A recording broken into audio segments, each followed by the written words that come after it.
ถึงไม่ต้องใช้เลนส์ที่มีค่าสายตาต่อไปคุณเชื่อไหมแว่นตาอัจฉริยะที่สามารถติดได้ตั้งแต่100 ถึง 700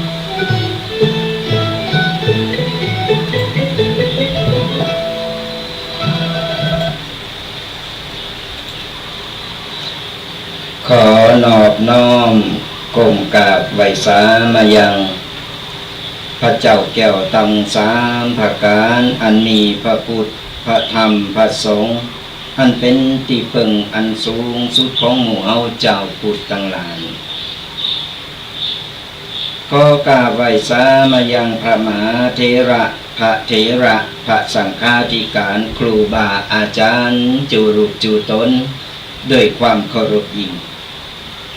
ก็เจริญสุขเจริญธรรมจงบังเกิดมีแด่ตันสาธุชนพุทธบริษัทจุบุจุคนเจ้าวันนี้เอาก็ได้มาพบปะเจอกับศรัทธาญาติโยมกันแห่งแล้ว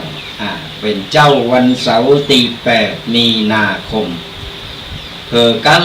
เดียวเนาะศรัทธาญาติโยมมีพ่ออีแม่พ่ออุ้ยแม่อุ้ยตั้งหลายจะปีใหม่เมืองมาแห่งแล้ว เพิ่นว่าวันคืนล่วงไปเขาทำอันยังกันอยู่เขาใจเวลามีประโยชน์ก่อเนี่ยศรัทธาญาติโยมตั้งหลายวันคืนกำเดียวเพราะฉะนั้นจะไปหายใจขวางไปวันโดยบ่มีประโยชน์มีอย่างทำอย่างใดทำไปมีอย่างก็ตบแตบเคลื่อนไหวร่างกายไปยิ่งช่วงนี้อากาศนี่ก็เป็นห้อยต่อนะเป็นห้อยต่อก็โอ้ยเดียวก็บอกฮู้ว่าวันเดียวนี่2-3 ฤดู4 ฤดู ก็บอกฮู้ว่าจากฤดูอะไรอย่างกันแน่ต้องปรับตัวหรือตันปรับตัวหรือใดเนอะเพราะว่าสุขภาพร่างกายของเฮานี่อย่างวันนี้ตะวานี่เหมือนกันตะวาก็วันนี้นี่พอในมืดป้าโมดินตั้งหลับปูนนี่นะโดยเฉพาะนี่ว่าโอ้ก็เฮาก็ดีว่าหมอกเหมยก็ที่ไหนได้ควันถึงมูลมีกับควันประเดี๋ยวนี้ก็ยังพอประดังใดยังบะพดบะเป่งสดาญาติโยมมีพ่ออีแม่ตั้งหลายโอ้ก็เพิ่นห้ามเผาก็ควันก็ยังมาหนักแท้หนักบอกว่าไฟไหม้บนดอยหันข่าวแล้วโอ้ยบนดอยไอ้แถวบรรพาแถวลี่นี่นะตั้งใดก็บอกว่าหันข่าวมาว่าตั้งลี่ก็ไฟไหม้ดอยแล้วก็ตั้งบรรพาก็ไฟไหม้ดอยก็มันมาอย่างใดไฟมันมาอย่างใดก็หันว่าบางคนก็ฝีมือของหมู่เฮาเจ้าบ้านนี่แหละบางคนก็เกิดจากภัยธรรมชาติแต่ภัยธรรมชาตินี่คงจะยากหน่อยแต่หันได้ข่าวว่าจับได้หลายตีหลายคนนั้น ไอ้หนุ่มเสื้อแดงนี่ก็จับได้แล้วนะที่ไปเผาบนดอยจะไปไปทำเนอะศรัทธาญาติโยมทั้งหลายมันเดือดร้อนคนอื่นคนเกี่ยวคนแป้ยิงตอนนี้อากาศนี่มืดป้าโมดินนี่พอก็หมาหนาหันหลังนี่อากาศมลพิษมันเป็นผิดสุขภาพร่างกายคนเฒ่าคนแก่และละอ่อนสูดลงเข้าไปก็โอ้ยหายใจก็บ่ออกแสบหูดังบางคนก็เลือดดังผูออกมานี่เลือดกำเดาไหลก็มีมีซับปากเนี่ยจะไปหันแก่โตกันเกินไปเนอะไปหันแก่โตหวังผลประโยชน์เล็กๆน้อยๆแต่สร้างความเดือดร้อนหรือกับเจ้าบ้านเจ้าจองคนอื่นในจำนวนหนักโดยเฉพาะกับลูกหลานพี่น้องเฮานี่แหละก็สูดดมก็ไปโตยเนี่ยมันขากันตั้งอ่อมเนี่ยบัดดี้บัดดี้ทำไปที่เกิดจะไปเกิดสั่นอย่างนั้นไปหันแก่โตกันเกินไปบางคนก็โอ้ตอนหน้านี่กับเผาชื่อมันไอ้พักหวานอย่างพักหวานป่ง อันนั้นมันหันแก่โตกันเกินไปเนาะก็อยู่โล่งกันหูจักสมัครสมัคคีกันช่วยเหลือโลมมือโลมใจกันใจไปหันแก่โตหันแก่ใดอย่างนั้นเล็กๆน้อยๆเขาอยู่ในส่วนโลมเพราะว่ามันจะได้อยู่คนเดียวโลกใบนี้มีชั้นอยู่คนเดียวมันก็บัดใจเพราะฉะนั้นเราต้องคำนึงถึงผลใดผลเสียของคนอื่นเป็นตัวเนาะเพราะว่าตอนนี้บอกว่าพายุจะเข้าเมื่อใดเห็นมั้งอากาศก็ตอนเจ้าก็หนาวหน่อย กลางวันมาก็ฮ้อนนี่โปรดทอธรรมโมสังโฆฮ้อนนี่ยังมาถึงเดือนเมษาเดินหน้านี่จะขนาดไหนเนี่ยก็บอกว่าเจ้าฮ้อนจะหนาวอย่างไรก็ตามนี่ปออีแม่ปออุ้ยแม่อุ้ยตั้งหลาย เมื่อเดียวนี้ก็เสียงแหบเสียงแห้งมาดมสูดดมควันก็ไปขอสู่มาอาภัยตัวนี่แหละอย่างใดก็ขอความร่วมมือกันเนอะจะไปหันแก่โตหันแก่ใดเกินไปนึกถึงส่วนรวมกันตัวมันเดือดร้อนกันไปหม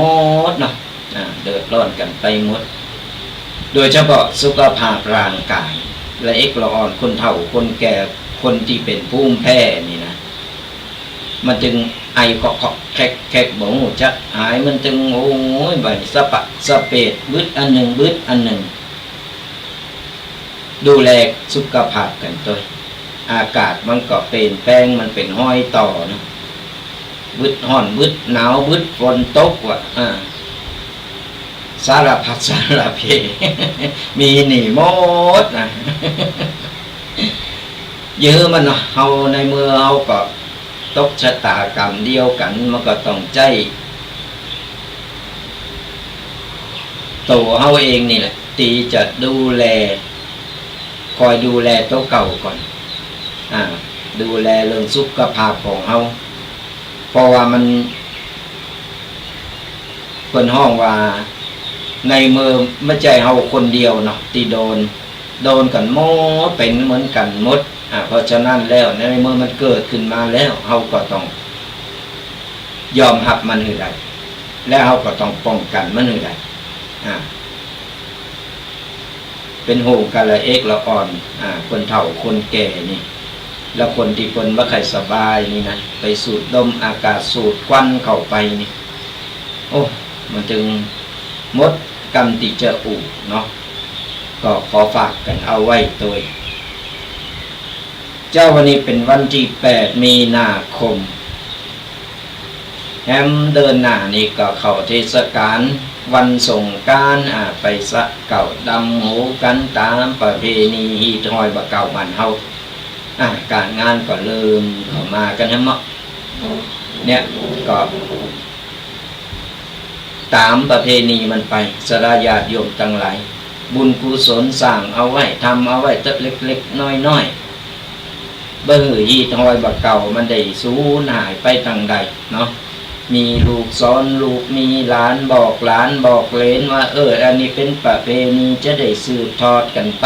เรื่อยๆมดรุ่นเฮาก็รุ่นต่อไปก็จะได้สืบทอดกันต่อมันจะได้บ่ได้สูญหายกันไปไหนบอกสอนลูกหลานและเอกละอ่อนบาเดียวนี่ก็อย่างที่ว่านั่นแหละคือสื่อต่างๆมันเข้ามานักละอ่อนมันก็ไข่เพ่นไข่นี่ไปบ่ไข่หู้จักวัฒนธรรมประเพณีไทยของเฮาแล้วเบาหู้การเข้าวัดเข้าวานี่โอ้ยิงโชงนี่ละอ่อนปิดเทอม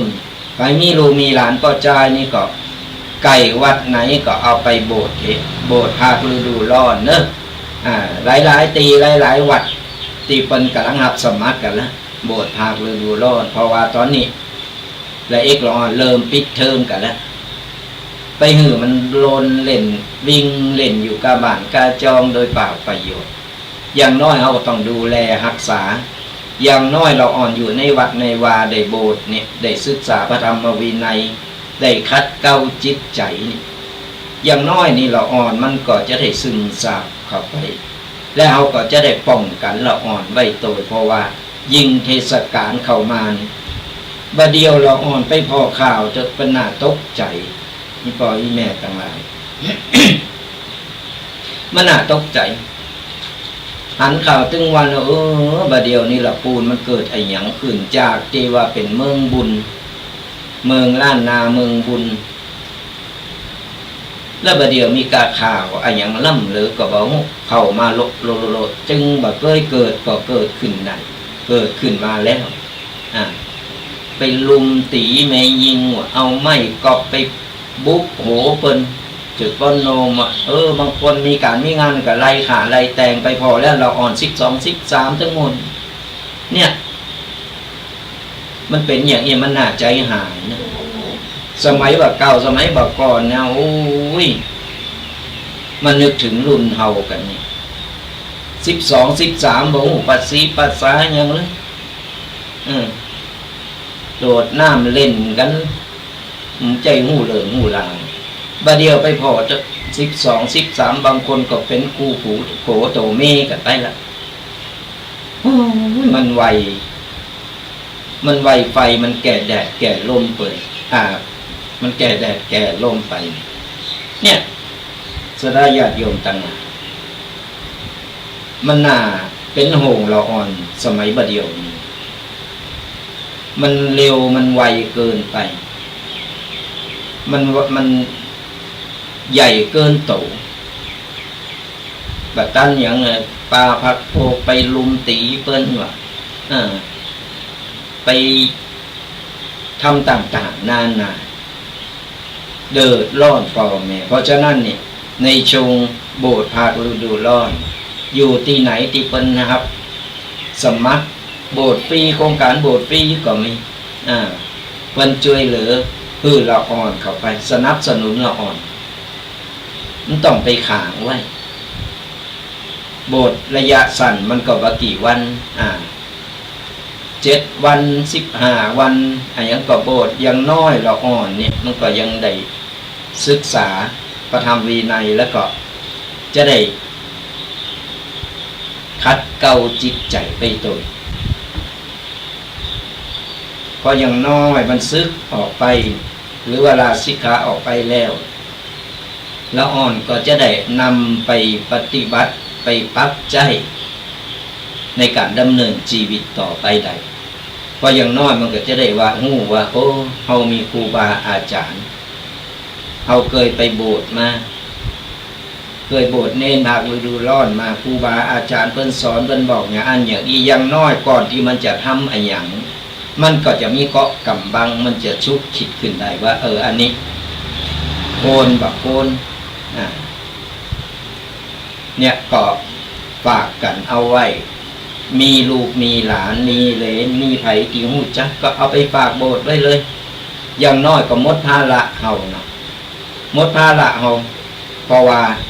เฮาบ่ต้องห่วงนะในช่วงเทศกาลต่างๆก่อนเฮาปล่อยปะละเลยมันเป็นหยังขางลูกหักลูกในต่างที่บ่ถูกบ่โคนหักลูกต้องลูกเนี่ยสอนหือลูกเนี่ยเสาะวาหากินเสาะป่ากินเองได้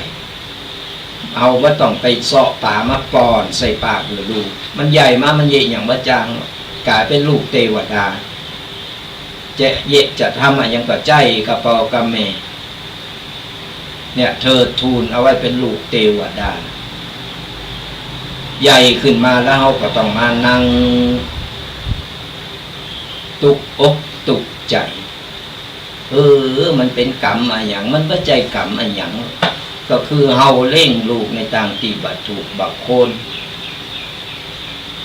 เล่งลูกสมัยจับก่อนนี่โอ้เป็นเล่งปล่อยปะละเลยโยมพ่อโยมแม่ของอาตมาภาพแต่ก่อนนี่เป็นเผาถ่านเป็นเข้าไปในป่าพุ่นเอาอาตมาภาพนี่ตัวน้อยอยู่คุดหลุมเอาโจงไว้ในหลุมแล้วเข่าห่อหนึ่งแล้วก็น้ำพริกลี่ที่ห่อใบตองตึงยังจำได้แคบหมูนั่งเล่นคนเดียวอยู่ในหลุมใครรับก็รับใครอยากก็กินนั่นน่ะพ่อก็แม่ก็ปุ่นไปตัดไม้ตัดปืนเผาถ่านวันคำสมัยบาเดียวต่างกันสมัยบาเดียวก้มหน้าก้มตาโอ้ยและเราอ่อนยังอ่านหนังสือว่าจางจะให้เอาละโทรศัพท์วะแท็บเล็ตวะโอ้ก่อนบ้านก็บ้านได้ดิน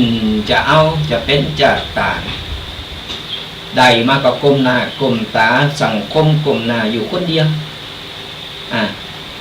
บัดสนใจยังไผนะใหญ่มากก็เป็น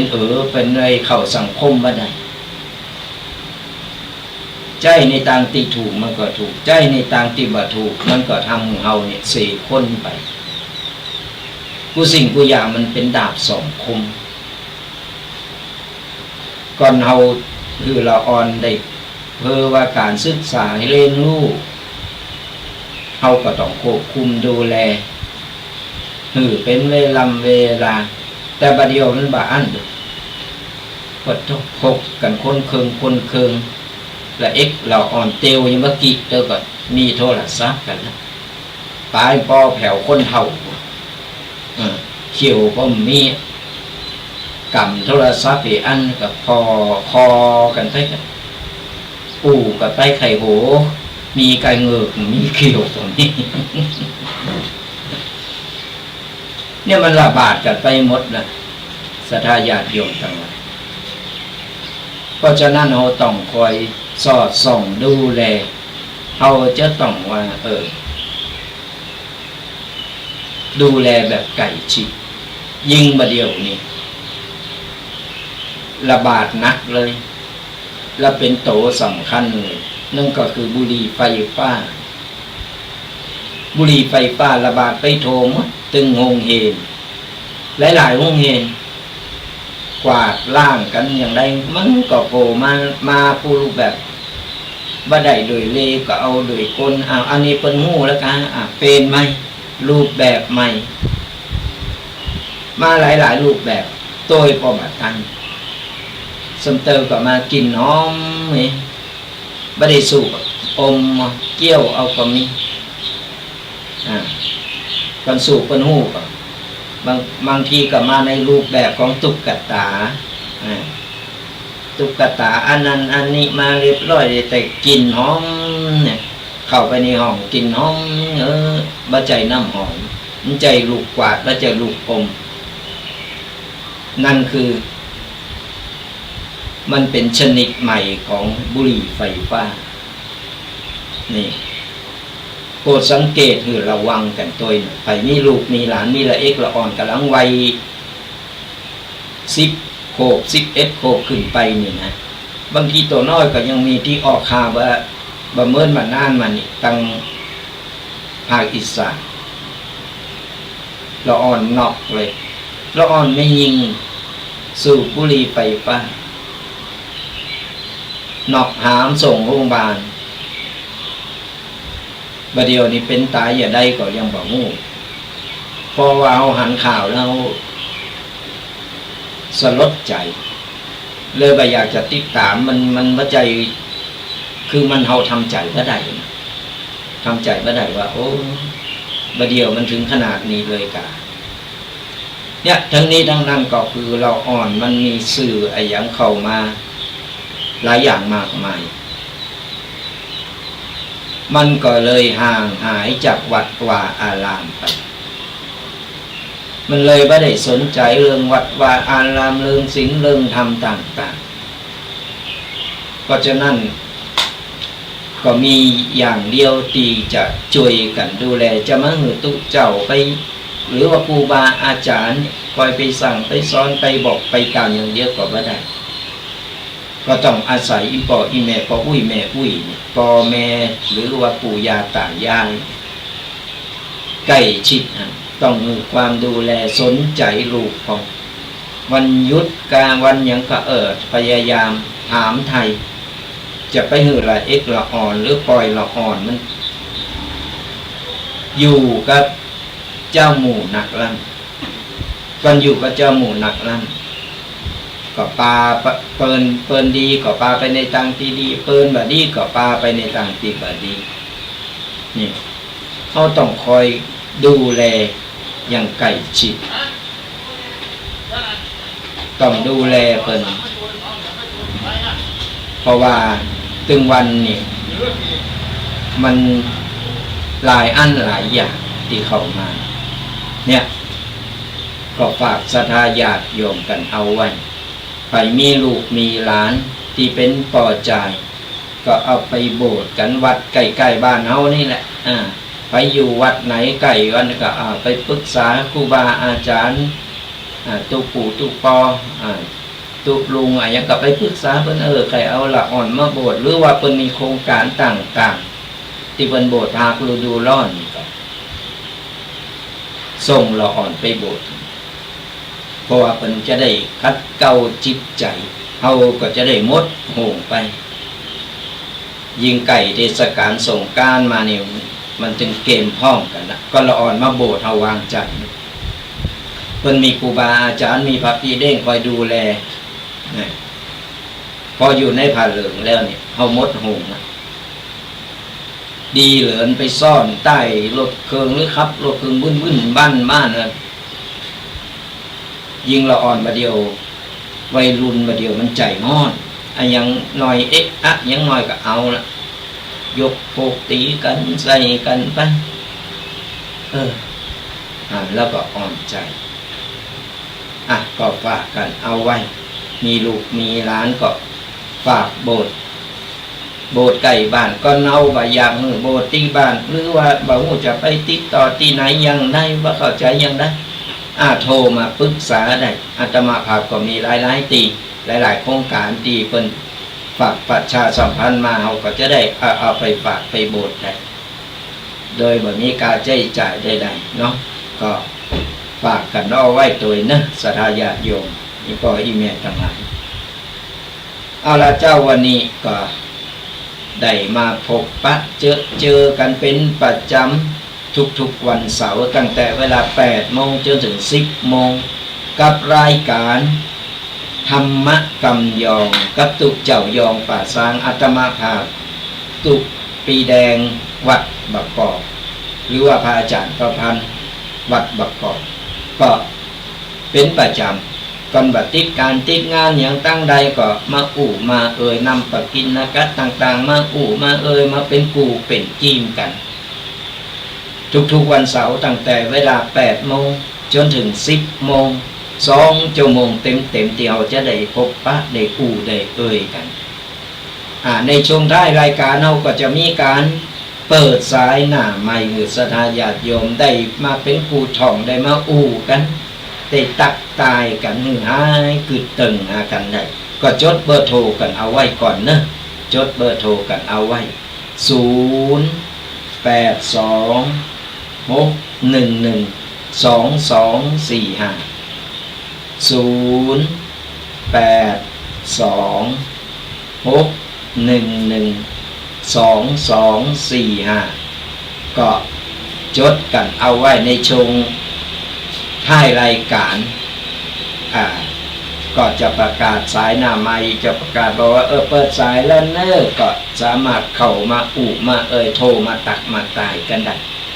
เป็นอย่างใดพองอากาศตั้งปุ่นเป็นอย่างใดไผ่ฟังอยู่ตั้งใดชัดเจนว่าชัดเจนก็จะได้มามากันจะได้หู้จักมักจีเป็นกัลยาณมิตรดีต่อกันเพราะว่าติดเนื้อเราก็จะได้มาพบปะเจอกันให้เตือนหนึ่งหลายช่องทางเนอะศรัทธาญาติโยมต่างหลายหลายช่องทางเพราะว่าจะเป็นตั้งวิทยุ104 วัดฝายหินหรือว่าจะเป็นตั้งFacebook ช่อง YouTube หรือกลุ่มไลน์ต่างๆก็ใครที่พอตั้ง Facebook YouTube หรือกลุ่มไลน์ก็กดไลค์กดแชร์กดติดตามกันไปเป็นการแชร์บุญเป็นการฟังไปโดยได้บุญไปโดยนี่เอากดไลค์กดแชร์ไปจากคนที่เพิ่นแบบเคยได้ฟังแบบเคยได้หันเพิ่นก็จะได้หูได้หันได้ฟังซัมเตอร์ไปถูกใจเปิ้นไปทำมือเปิ้นได้หูตาสว่างนี่เฮาก็ได้บุญได้กุศลไปอย่างต่อนะศรัทธาญาติโยมต่างๆเป็นการแชร์บุญเฮาก็สั่งสมเก็บไว้วันละเล็กละน้อยบุญกุศลแชร์บุญไปแชร์ธรรมะไปว่าจะเป็นตั้งไลน์ตั้งช่อง YouTube หรือว่า Facebook ที่กำลังถ่ายทอดสดในตอนนี้อยู่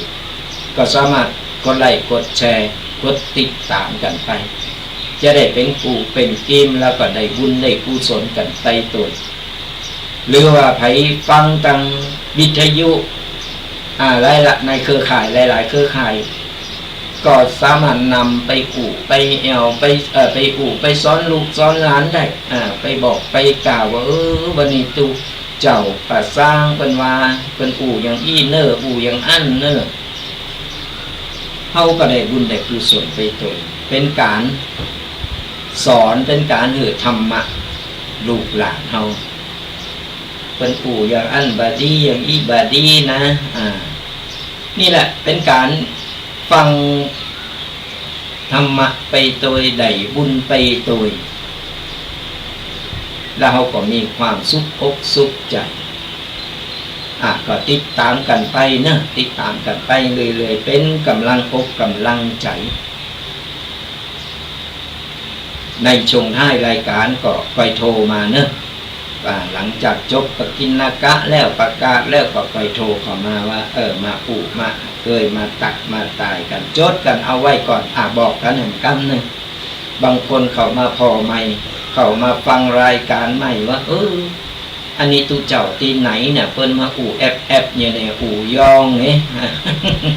เป็นตูเจ้ายองป่าสร้างเนอะฟังธรรมะแบบสบายสไตล์ในตุกปีแดงวัดบักกอกนี่ฟังเข้าใจง่ายฟังแบบสบา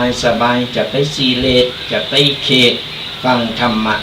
ฟังไปโดยก้อนใกล้เอาสิ่งไหนดีสิ่งไหนบดีอย่างนั้นเอาก็ก้อนใกล้เอาสิ่งดีๆงามๆไปเอาไปปรับใจกันในชีวิตในแต่ละวันเอาละสนาญาติโยมทั้งหลายวันนี้ได้นำเอาปกิณกะเกี่ยวกับคนห้องว่ากฎแห่งความสุขกฎแห่งความสุขเป็นอย่างไรเดี๋ยวเราก็มาฟังกันเดี๋ยวอาตมาภาพจะสาธยายสทายาติโยมได้เข้าใจได้หู้กัน ขอสู่มาอภัยวันนี้หูสึกคอจะแห้งเนี่ยมาหันหมอกควันมันหนักนี่ก็อีแม่ต่างหลายประเดี๋ยวนี้มืดฟ้าโมดินอยู่ ห้อนคอห้อนมืดฟ้าโมดินไม่ใช่มืดฝนนะมืดลมมืดได้ควันหมอกควันต่างๆกฎแห่งความสุขเป็นว่าหนึ่งไม่คาดหวังจากใครนะเฮาไม่ต้องไปตั้งความหวังไว้กับใครนัก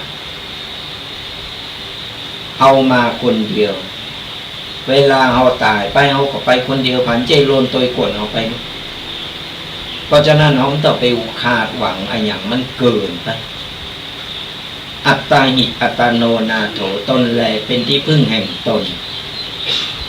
เฮาก็ต้องดูแลตัวเฮาเองบ่ต้องว่าเดี๋ยวมีลูกนักนึกเด็กแก่โตมาลูกมันจึงเล่งบางคนก็เล่งบางคนก็บ่เล่งบางคนก็ทำมึงเฮาเจ็บใจอกเจ็บใจนานาจิตตังเพราะฉะนั้นแล้วอันหยังก็ตามเฮาต้องลงมือของเฮาเองก่อนเฮาจะทำอันหยังก็ตามเฮาจะเยะอันหยังก็ตามเฮาต้องลงมือทำเอง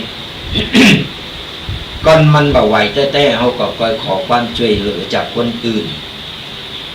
นี่เฮาต้องไปคาดหวังว่า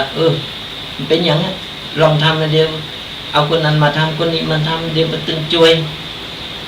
เฮามโนเฮาคิดไปเองอันยังก็ตามเฮาต้องลงมือตัวเองก่อนช่วยเหลือตัวเองก่อนทำมือมันสุดไฟไข่ช่วยเพื่อที่มีคนมาช่วยมาดูแลผมต้องไปตั้งความหวังนะอย่างไว้นะบ่ว่าจะเป็นลูกกูโผโตเมบ่ว่าเป็นไผก็ตามคนเอามันเอาแน่นอนบัดนั้นวันนี้ฮักกันต่อไปเอาไปเอามาก็อย่างเป็นข่าวนี่แหละอย่างที่หูที่หันนี่แหละบัดเดี๋ยวนี้ก็ข่าวดังมาเขาก็บอกแล้วว่าเป็นไผที่ไหนก็หูกันอยู่ต่างคนต่างมีโผมีเมต่างคนต่างมีโผมี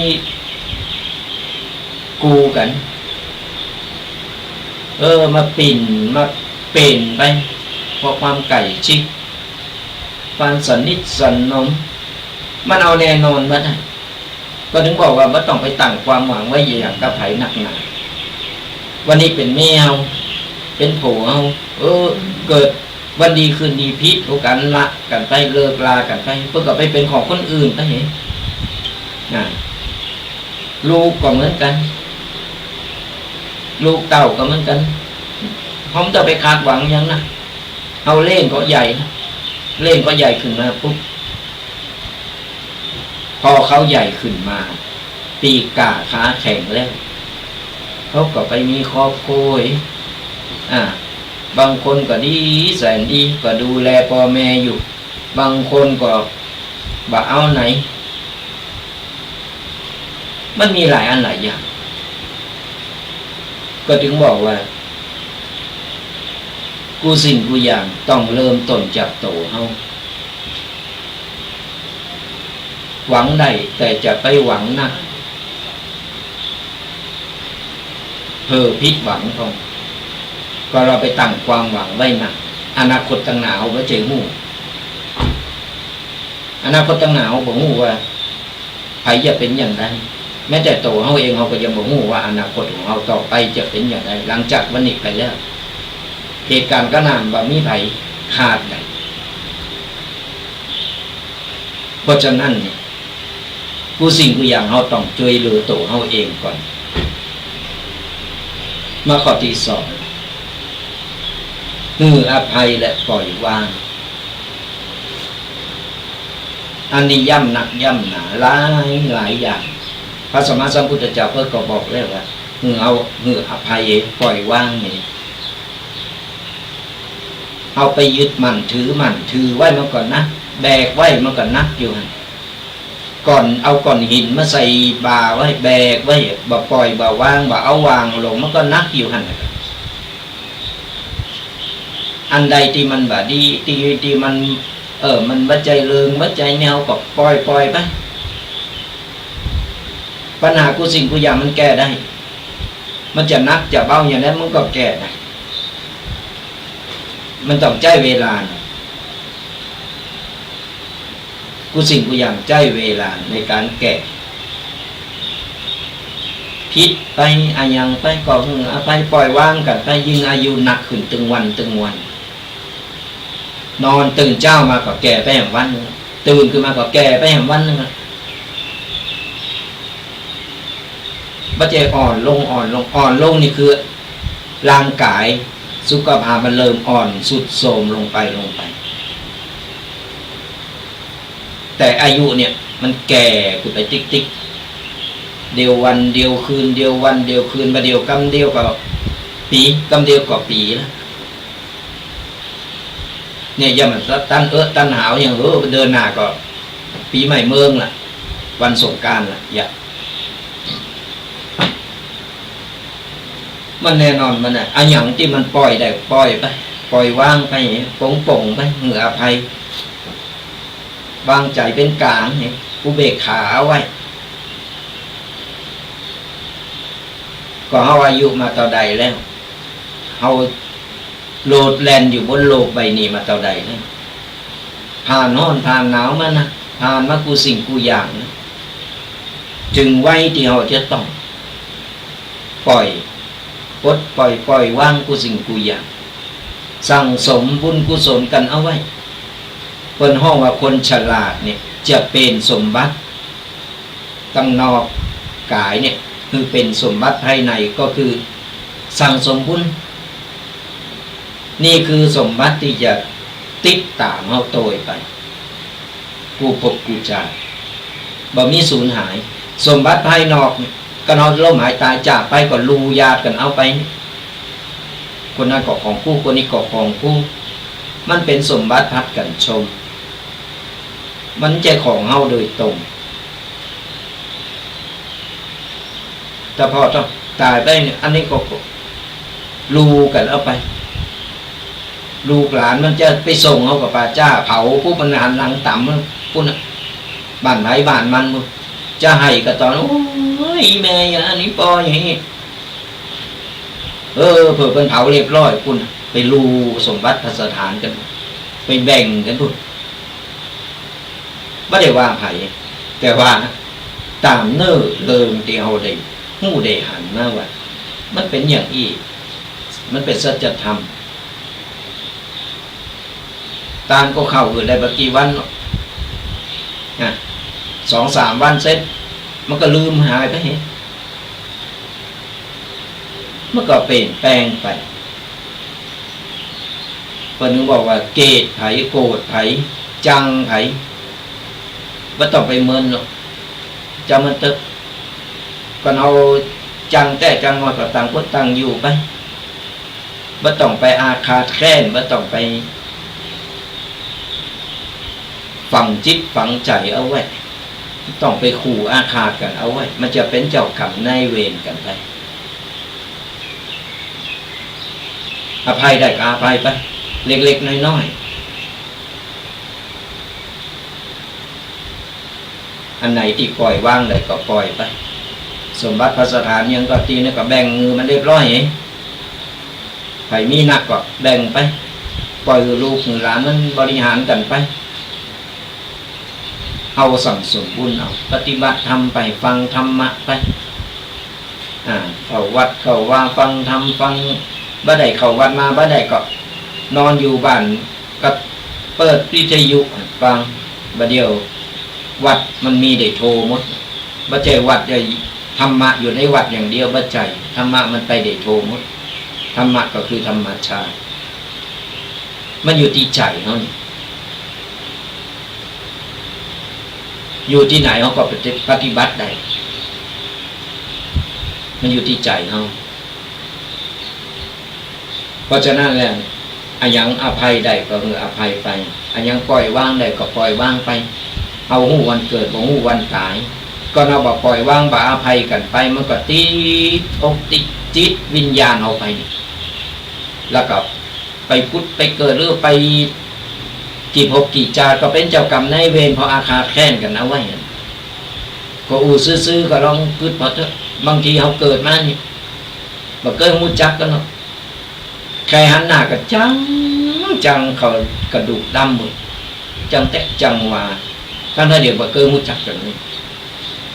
หันหน้าคนนี้ยึดจังแล้วหรือบ่ถูกจับตานี่คือเจ้ากรรมนายเวรกันหลายภพหลายชาตินะมันมีเหตุและมีผลนะ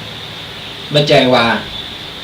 โอ้มาบังเอิญมาบ่ถูกจัตตาบ่ถูกนี่ก็มันบ่ใจมันมีตีมาตีไปถึงหมดที่เฮาได้เกิดมาถึงวันนี้ก็เกิดมาใจกรรมเศษกรรมที่เราทำให้เราได้เกิดมาใจกรรม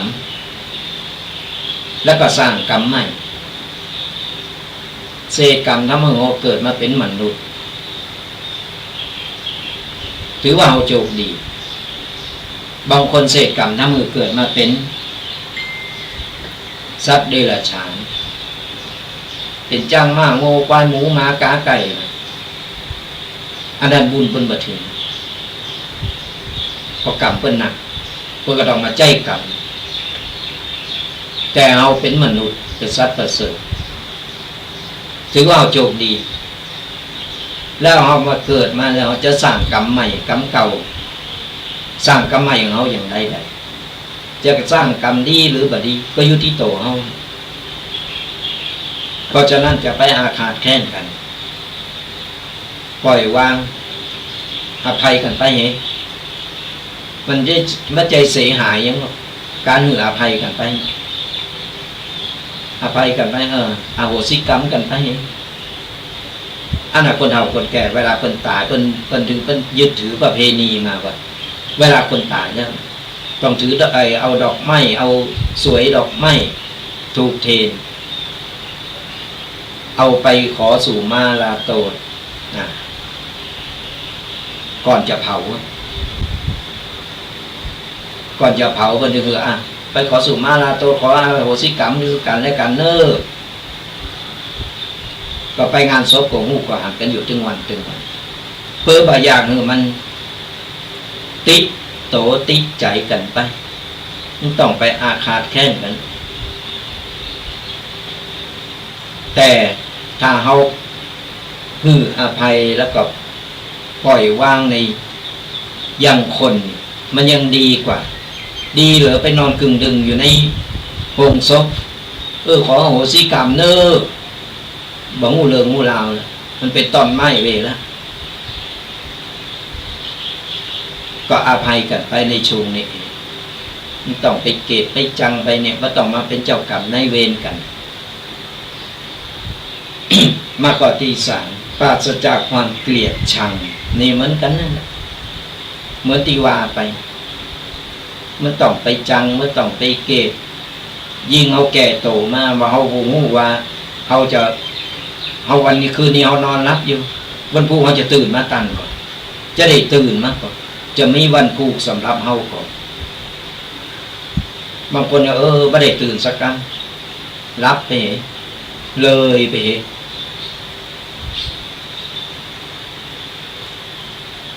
เพราะฉะนั้นอันยังติดเฮาข้างคาใจ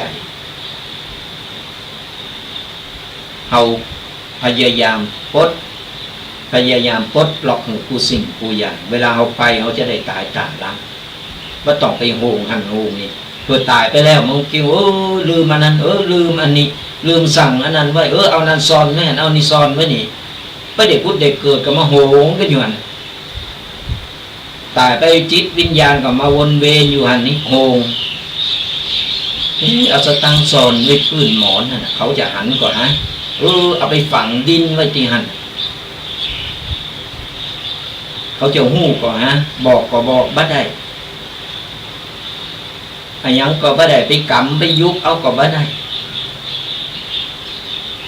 ก็มาโหงใหญ่ตายไปจิตวิญญาณก็ผูกอยู่หันก็กลายมาเป็นจอมโปกนี้มาเป็นโปกเฝ้าทรัพย์สมบัติอย่างนี้บางคนก็เป็นงูเนี่ยอย่างในธรรมเป็นวาเกิดมาเป็นงูเฝ้าทรัพย์สมบัติอยู่ในจอมโปกก็พอจิตมันผูกก็เอาได้ปลดปล่อยกูสิ่งกูอย่างละความเกลียดชังละความอาฆาตบาดหมางต่างๆตายไปเฮาก็ตายละบ่ต้องไปโหงไปใยอะไรอย่างนั้นบางคนอันนี้จากประสบการณ์แต่คนตายนี่บางทีเอาไปพอมึนตาเพลือจะมาพาก็เอามือไปปิดตาเพิ่นบ่ต้องโหงต้องใยอย่างเนอไปเอาตั้งหน้าเป็นไปเนอตามบุญกุศลที่ได้สร้างได้ทำเอาไว้เพื่อเอาปล่อยมือมึนตาคือเพลือเห็นกัน2 เติม 3 เติมก็มึนอยู่ครับก็นั่นคือเป็นจิตวิญญาณมันยังโหงมันมีอย่างข้างคาใจก่อนบางคนปลดปล่อยอย่างกูสิ่งกูอย่างเป็นตายไปเป็นรับเหมือนคนนอนรับเป็นรับตาเป็นรับสบายอมยิ้มอย่างนี้นั่นเป็นไปแบบมีบุญอยู่ไปแบบมีความสุขบ่โหงบ่ใยอย่างแล้วเอาตั้งหน้าเป็นไปเอาตามเนิ่นนาบุญมาขอตี4บ่ยุ่งเรื่องของคนอื่นนี่กฎแห่งความสุขที่เราต้องนำมาใช้ในปัจจุบันของเราข้อที่4บ่ยุ่งกับเรื่องของคนอื่นอันนี้นี่มันตึงนักอกนักใจ ถอนหายใจเนี่ยใจอย่างมันมีกันกูตีกูต่างไอ้นักข่าวประจำหมู่บ้านนี่เรือกล่องวงจรปิดประจำหมู่บ้านมันจึงโอ้ยบางทีก็มีหนักบางทีก็มีหน่อยไอ้นักก็ปวดต้องวันๆเนี่ยมาเย็ดยังกินข้าวง่ายเสร็จขึ้นบ้านเนื้อลงบ้านใต้พดบ้านนั้นขึ้นบ้านนี่ลงบ้านนั้นเพื่ออย่างไปเสาะหาข่าวเพื่อได้ข่าวปุ๊บกูนี่หายนี่เนอะเป็นยังจึงไปไหนปูนโพดหางบ้านบุญกำเดี๋ยวหูหมดไปปอหูแต่ก็เสริมเข้าไปเพื่อมันได้อัธรสในการเล่า แต่นะศรัทธาญาติโยมทั้งหลายมันเป็นวิบากกรรมของเขาอะหน้าตำราตุเจ้าอยู่วัดดีๆอยู่ที่เฉยเปิดว่ายุ่งแบบเกี่ยวเป็นปฏิบัติของเปิดอยู่ในวัดในวานี่มาสอดส่องพอละขับรถออกไปละฮันไปไหนโม่ไปละตุเจ้านั่นบอยู่วัดอยู่ว่ามู่ไปไหนเด็กก็ออกไปเด็กก็ไปหันไปนี่เปิดตุเจ้ามันอยู่วัดเลยเที่ยวหันแป้งนี่พัฒนาวัดวาอารามไปต๊อกตักซ่อมมันดาหญ้าปลูกต้นไม้อยู่ในวัดในวามู่ไปตายนะตุเจ้านี่กินข้าวกงกกังงากันอยู่ในวัดในวาน่ะตุเจ้าก็งูจะปรับตัวอย่างใดสดาญาติโยมทั้งหลายก็ขนาดไปอยู่ในวัดในวามันอยู่ตั้งนอกมันก็ยังมาสอดส่องพอแหมหน่อยจะไปไหนเขาก็ต้องห่อเข่าจะไปหันเนออันไปห่อเข่ามาเพอแล้ว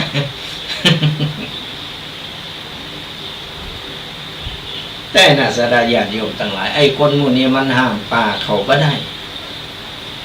ไอ้เป็นห้องว่าประเภทป่าขังบ้านไอ้ชอบขายเพิกเนี่ยมันขายไปกูบาทวันนี้ก็เอาไปเล่าทั้งคุณ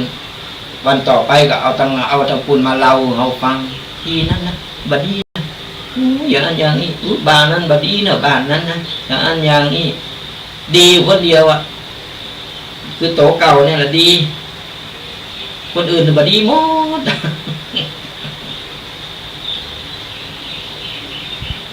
ห้ามปากเขาไม่ได้ถือว่าเป็นกรรมของเขา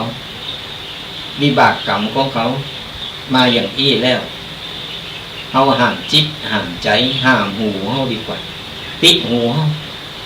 ปิดหูปิดตาปิดปากเขาไม่ต้องไปต่อความยาวสาวความยืดก็เอาไปต่อมันก็ต้องยาวไปติ๊กปากคนมันติ๊กอยู่ตั้งหน้านี่นะหันมุมมุกมุกอีนะกดต้องยาวนี่ผมมุกกี่กิโลเวลามันได้อู่มัน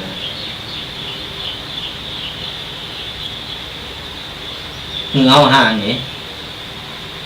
มันเจริญของเขามันต้องเอามาใส่อกใส่ใจมันต้องเอามาใส่สมองเอาก็ใจถังขยะที่จะเก็บเอาของบูดของเน่าอย่างต่างๆมาโยนใส่มันก็นักสมองบัดได้เขาเอาการเรื่องของเขาเอาการทำมาหากินการจะใจชีวิตในแต่ละวันเขาจะบริหารครอบครัวของเขาอย่างใดอยู่อย่างใดเขาจะประคับประคองอยู่ตลอดรอดฝั่งอย่างใดเรื่องคนอื่นเพิ่นก็มีหน้าที่ของเพิ่นมันเรื่องไผเรื่องมันต้องไปอยู่ต้องไปเกี่ยวต้องไปเอาคนนั้นไปเราคนนี้ไปเราไปอู่ไปต่อเติมเสริมแต่งเขาจะมีอาชีพอย่างนั้นเขาจะได้มีเงินเดินก็เป็นถึงเงินเดินหลายหมื่นก็น่าเอาอยู่เงินเดินก็บ่ได้อายังก็บ่ได้กับความมันของตัวเก่าที่ได้อู่ได้ไปอู่มันสะใจวันนี้ขายเห็ดลงโมนวันนี้ อู่อยู่ได้มันตึงบัดชบ นะเพราะฉะนั้นไม่ต้องยุ่งเรื่องของคนอื่นดีกว่าเขาดูโตของเขากำโบราณก็ถึงบอกว่าเวลาเขาจะออกจากบ้านเขาพอกระจกส่องกระจกพอว่าเขาเรียบร้อยพอเป็นกุศโลบายนั่นก็คือว่าเวลาเขาจะไปไหนมาไหนเขาจะไปวาไผ่เนี่ยจะไปติฉินนินทาไผ่เขาพอโตเก่าจะโง่พอโตเขาเองก่อนว่าเขาดีพร้อมหรือยังเขามีอย่างเหนือแล้วเพิ่นก่อนเขาถึงจะได้ไปวาไปกล่าวเพิ่นได้เขามีดีอะไรอย่างก็เขาบอกมีดีเขาจะมาเหนือกันกราบได้ที่เขายังเตียวดินเขาก็ได้เหาะเหินเดินอากาศยังเตียวดินยังกินข้าววันละมื้อวันละ3 มื้อเหมือนกัน ตูเจ้านี่2 มื้อกินข้าวกำทีละกำเหมือนกันบ่มีอย่างแปลกประต่างไปจากคนอื่นเฮาก็บ่ต้องไปยุ่งเฮาก็บ่ต้องไปเหนือคนอื่นเพิ่นไปยกคนยกโตะเก่าในข่มคนอื่นมันบ่ดีกำอู่นี่อยู่ปลายป้าพุ่นแต่ตีอยู่นี่พุ่นโอ้อยากล้างหนูบ่ได้ว่าบ่ได้ติเต้นให้นะไปตามเนื้อผ่าเนื้อเริงมัน มาต่อไป อูไปแล้วใจขึ้น มาขอตี5 ขอสุมาอภัยด้วยเสียงกับว่าใครมี มันหมอกควันมันหนักล่ำจะไปขอเถอะเนอะไผจะไปเผาไปจุดเนอะไผหันก็ดับเห็นผิดกฎหมายด้วยนะมาขอตี5บาเปรตเทพโตเก่ากับไผ บาเปรตเทพโตเก่ากับไผเฮาก็คือโตของเฮาไม่ต้องเอาโตเฮาไปเปรียบเทียบกับคนอื่น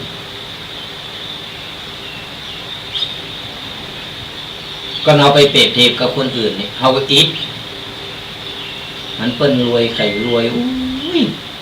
ไปยื้อรวยก็เปิ้นเนาะเฮาอิดเฮาไปโลนตัวก่อนเปิ้นมันอิดสู้เฮาเตียวตางของเฮาในสไตล์ของเฮาไม่ต้องไปลนตัวมันต้องไปทำอะไรอย่างที่มันเหมือนคนอื่นบุคลิกกูสิ่งกูอย่างมันสไตล์ไผสไตล์มันก็ใจหันจ้างขี่ตัวจ้างแล้วพอลูกสารลูกโตกับเฮาสไตล์ของเฮาเนี่ย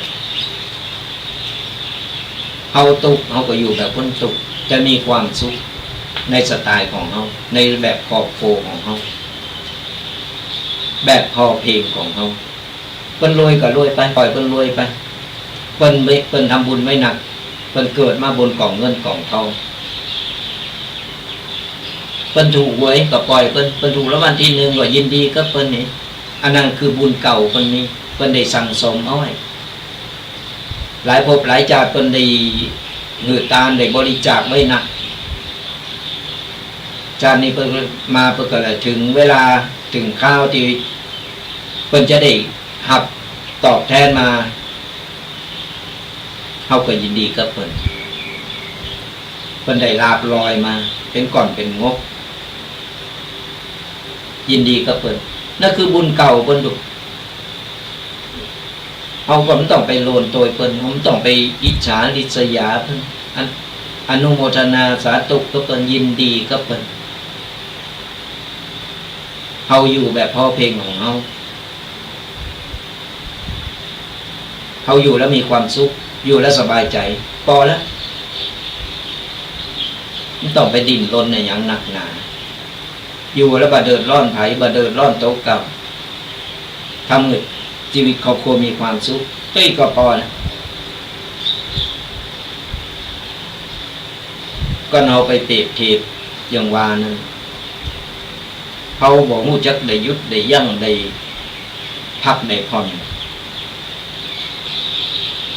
อันเป็นโลนก็โลนตัวเปิ้นบอกมู้ภาษีภาษาอย่างมันทำมึงเอาเป็นตุกทำมึงเอาอิดมาได้มันต้องไปเปรียบเทียบกับใครมาข้อที่ 6มีความกรุณาเมตตาพรหมวิหาร 4นะเรามีความ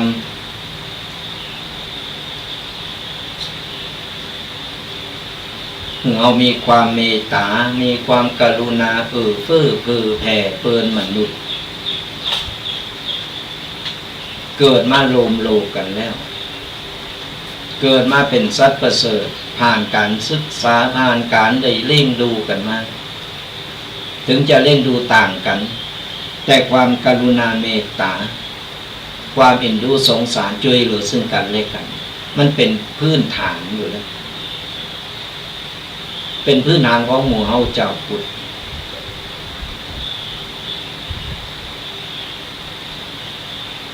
หันเปิ้นตุกใดยากหันเปิ้นเดือดร้อนเฮาก็ช่วยเหลือเปิ้นใดก็ช่วยไปช่วยได้แต่ว่าบ่ฮือตัวเก่าได้เดือดร้อน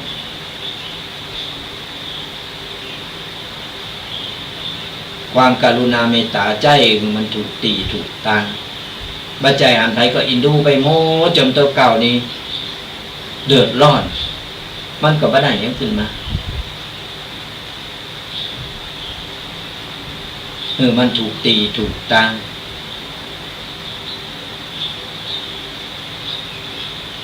เมตตาเฟ้อสัตว์เล็กสัตว์น้อยต่างๆหันเดือดร้อนนั้นตุกหันกำลังลำบากอยู่ช่วยเหลือได้ก็ช่วยเหลือไปบิดแบ่งกันไปนี่คือ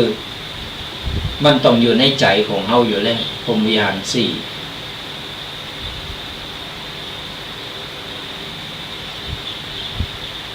มาขอตีเจ็ดใจชีวิตตีเลกง่ายอยู่แบบพอเพลงนะใจชีวิตของเราหือเลกง่ายไม่ต้องไปติดหรูไม่ต้องไปอยากเด่นอยากดัง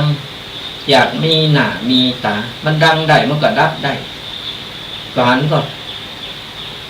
ขึ้นไปสู่เป็นดาวบนฟ้ายังตกลงมาได้เมื่อถึงเวลามันเอาแน่นอนบ้างเอาใจชีวิตในสไตล์ของเฮาแบบสบายอยู่แบบพอเพลงแบบเรียบง่าย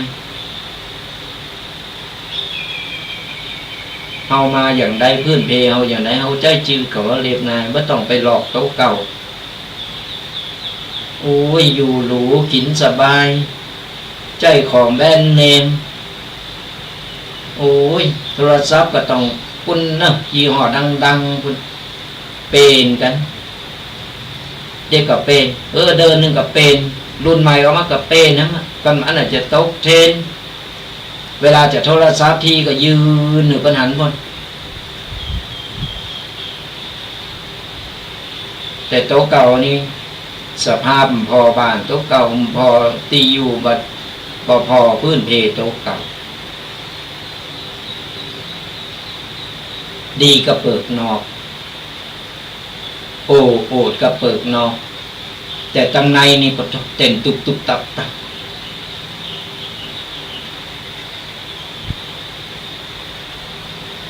มันบ่เกิดประโยชน์อะไรอย่างขึ้นมาก็เอาใจชีวิตแบบเรียบง่ายมีหยังก็กินกันไปมีหยังก็อยู่กันไปมีหยังอู่เอ่ยกันไปมีเตาใดมันก็ใจเตาอันมีอันยังมันก็ใจอันนั้นไปมันต้องไปติดหรูอยู่สบายใจของแบรนด์เนมบ่มีก็ไปกู้ไปยืมเพิ่นมาไปกดไปโกงเพิ่นมาแล้วชีวิตมันจะมีความสุขอย่างไร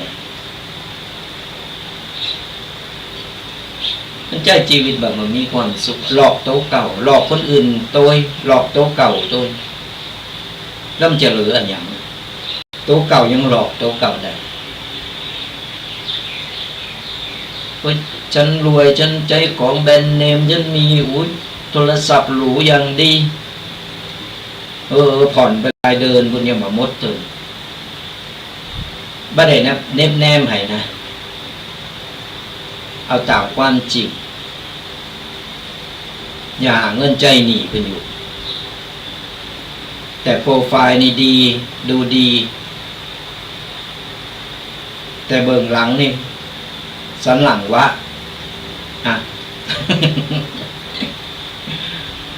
วันนี้เป็นอย่างไรอู่ไปอู่มานี่เขาก็ไม่ได้ไปกระแทกแดกตั้นอะไรเนอะขอสุมาอภัยตัวคนอู่แล้วชอบอู่แบบคือมันสะใจไปเลยมันได้อัธรสดี แต่บอกไว้ก่อนไม่ได้เน็บแนมไม่ได้ว่าใครนะเดี๋ยวมาโทรลงมาให้มันก็อย่ามาตอนหับแต่เนอะโทรอย่างนี้นะมาต่อ ข้อที่8บ่คิดอิจฉาริษยาผู้ใด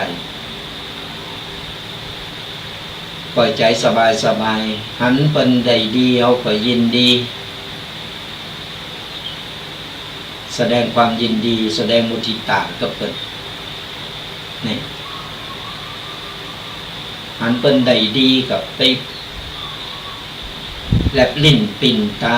ไปจุนปากใส่เพิ่น แปลงปากจูเป็นตูดไก่นั่นน่ะพอดูแปลงปากจูเองน่ะ พออีนั้นพออีนั้น ก็ต้องไปอิจฉาริษยาไปมันโด่งไงโด่งมันเป็นว่าบุญไผ่บุญมันหันเป็นงามหน่อยโอ้พออีนั้นนะหันเป็นงามเหลือเปิ่นเหลือตัวเก่าอิจฉาเปิ่นก็นั่นบุญเก่าเปิ่นหันเป็นรวยหน่อยหันเป็นหล่อหน่อยพอนะแล้วตัวเก่าก็สู้กัน คือว่าต้องไปคิดอิจฉาริษยาไปคนเรามันมีขึ้นมีลงต่างๆมันไม่มีอะไรอย่างเต่งแต่แน่นอนเฮาอยู่ในสไตล์ของเฮาอยู่แบบของเฮาคนใดเดียวก็ยินดีกับเพิ่นอันเพิ่นตกทุกข์ได้อย่างอันเพิ่นลำบากเฮาก็ช่วยเหลือได้ก็ช่วยเหลือไปวางโตเป็นกลางวางโตเป็นกลางไม่ต้องไปพอให้พอดีคนนั้นคนนี้เอาก่อนเอาจะไปพอคนอื่นก็พอโตเก่าเอาก่อนพอโตเอานี่แหละเอาเป็นติตั้งมาข้อสุดท้ายสระญาติโยมกัน ข้อติเก่ามีศีลธรรมบ่หลงไหลในกิเลส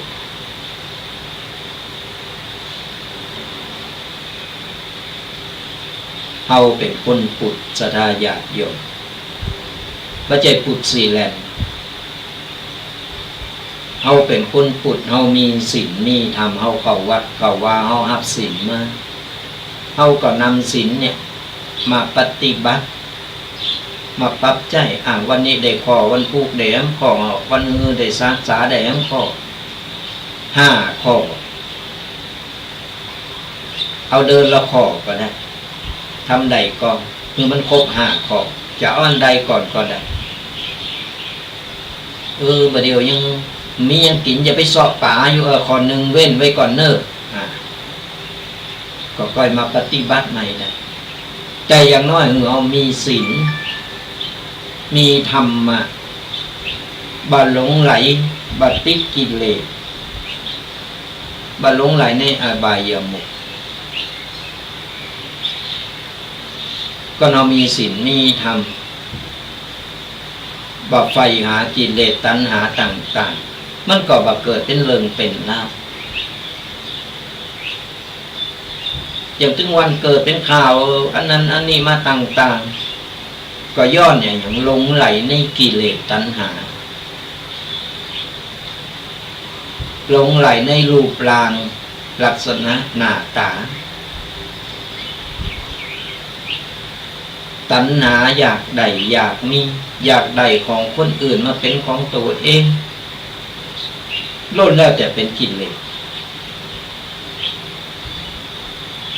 ชีวิตมันก็หาความสุขบ่ได้เพราะว่าเราดำเนินชีวิตบ่ถูกต้องเพราะว่าเราบ่มีศีลบ่มีธรรมก็เราเป็นคนรักษาศีลมีศีลมีธรรมชีวิตเราก็จะมีความสุขเพราะว่าเราเอาธรรมะมาเป็นแสงสว่างนำทางในการเดินชีวิต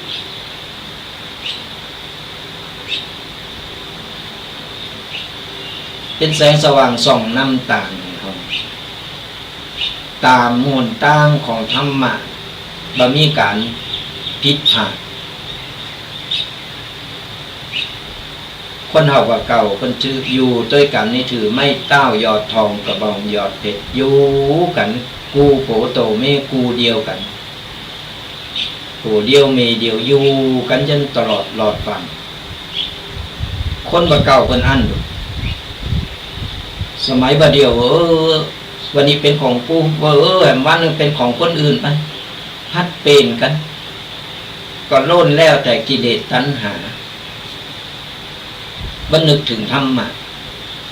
บ่เอาศีลห้าข้อมาใจกันมันก็เป็นข่าวเป็นข้าวเป็นเรื่องเป็นราวมันแล้วมันจะหาความสุขมาจากไหนล่ะมีแล้วบ่รู้จักเปล่ามีแล้วก็ใครได้ครับไปรูไปยากเอาของเพิ่นมาบ่ฮู้ของไผกูมีเงินจะเอาให้ยังครอบครัวก็ล้าวฉานแตกแยกหันมาหลายรายทั้งนี้ทั้งนั้นก็เพราะว่าความบะปอความบ่ฮู้จักปอกิเลสตัณหามันยังเกิดไฟกิเลสตัณหามันยังสุ่มอก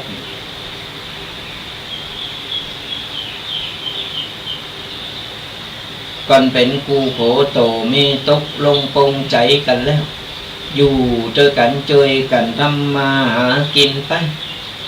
เจนแก่เจนเฒ่าเป็นผู้แก้วมีขวัญมาใจผู้แก้วมีขูดมาใจ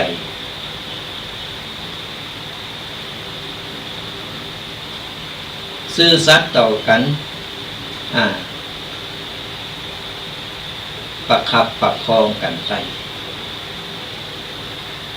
จนกว่าจะตายจากกันไปขาดบางคนก็น่าสรรเสริญเพิ่นพออุ้ยแม่อุ้ยสมัยบักก่อนโอ้ยก่อนโผตายเพิ่นนึงมาเอาไปโผตายไม่ตายงั้นอยู่คนเดียวไปเหมือนนกเขามันซื่อสัตย์ต่อกันก็โจรหนึ่งตายแล้วไม่ยอมไปเอาแล้วกูใหม่มาเอาแล้วอยู่อันไปจนตายบางทีก็หันกูตายไปก็กันใจตายตัว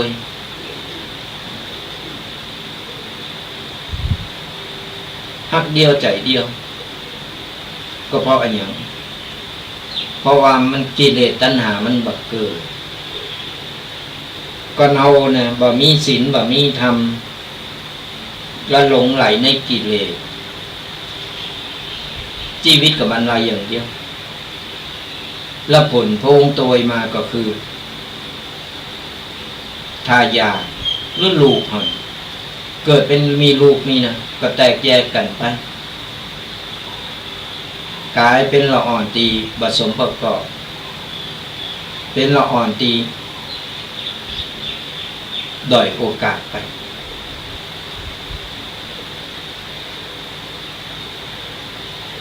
เพราะขาดปอขาดแน่ก็ไปในทางติบดี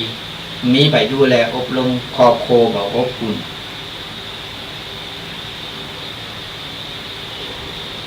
ต้องมีศีลมีธรรม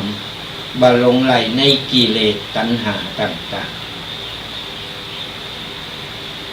เนี่ยเป็นห้องว่ากฎแห่งความสุขมีตึงมดตึงมวลอยู่เก่าพอด้วยกัน1บ่ขาดหวังจากภัย2ให้อภัยและปล่อยวาง3ปราศจากความเกลียดชัง4บ่ยุ่งเรื่องของคนอื่น5บ่เปรียบเทียบตัวเองกับไผ6มีความเมตตากรุณา7มีชีวิตที่เรียบง่าย8บ่คิดอิจฉาริษยาไผและข้อที่9มีศีลมีธรรมบ่หลงไหลในกิเลสเนี่ยกฎแห่งความสุขก็เรามีอย่างที่เอาก็จะมีความสุขในชีวิตครอบครัวและในบรรปลายชีวิตของคนเราปกิณกะวันนี้ได้นำเอามาพูดมามาเล่าสู่สาธญาติโยมได้ฟังกันอย่างน้อยนี่เราได้ฟังแล้วเราก็ยังได้ ก้อนใกล้เอา